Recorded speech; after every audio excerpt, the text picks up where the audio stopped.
Maki en nomu salnika kamburaki na video fam na mataka vinanga ni kobani ni vinaka wambula serta lavi kim ninda unana makita kumakina en vesinga keda sarai irimbuli ni utongo na kawarongo sambalalo ni vagana nanu ena railiso kinambuda ni nduru masima au mateda na kena irengo au tilomo sombo kinandrunga ni lamango tawadengo ni sui mai na suingo kanya udundina mai eserengo.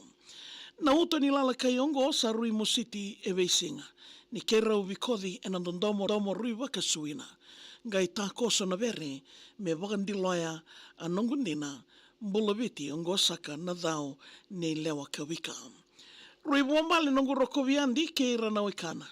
Ki nona ilango me laia laurai e nandona kamunanga.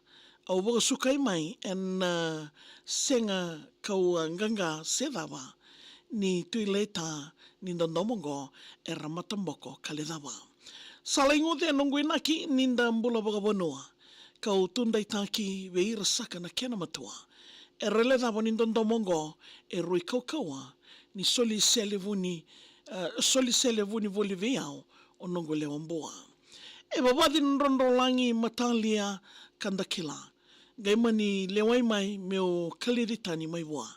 Ni a kauwe i a tawalena ka rau koro watanga mosi ngai miriki au na kena uda mbata. E na taundako ni wakawati au dingo manona wosa. Meu kaukau a katunde ni kengundomoni e kinodha.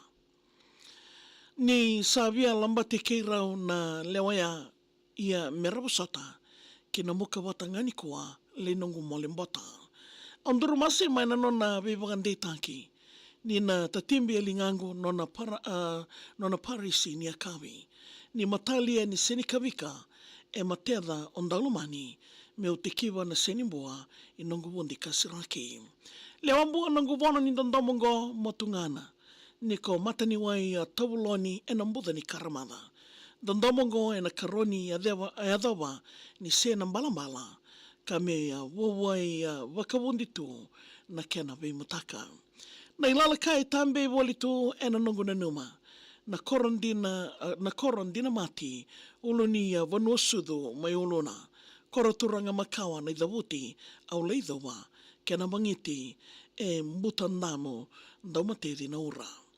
Nongu udhini watu e kilai wali tu karongo. Ni ndarui ka watanga kakawe ya wakoko. Na wuni kau sevingi ndreulo wuni kodho. Daulangati woli e nawaya nongu siti ni daulo.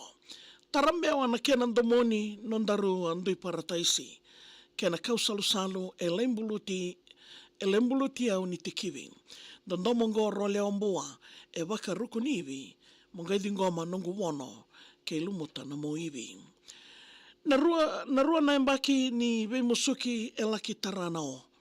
Ka dhambori tu ulunda ninda kuunga ni soso. Laki wuru me mea na uto ni sarasara e kanielo i a viau le nongu leombua o koko tuno. Nrondo sombu na weni mboka kandolo na reo riwa. Waka taso soko ni ndandomongo e ndaua murisinga. O na koro levo me udhengu ni mbera saka ni uchaiva. Kene karua ni koro ni umuria na waindina. Kera saka me udhava sana mbola lesu na mua. Au waka itiko yani e na sana levo nduandua. Ni waka yala nonda tiko kia ulewa meakua. Me nomu ni yani na salu ngo kawika wata kinambua. Ena nonda serikali dingo mirau tiko na mataka vinaga ni kuwa wakadiro lama sara na keno ya.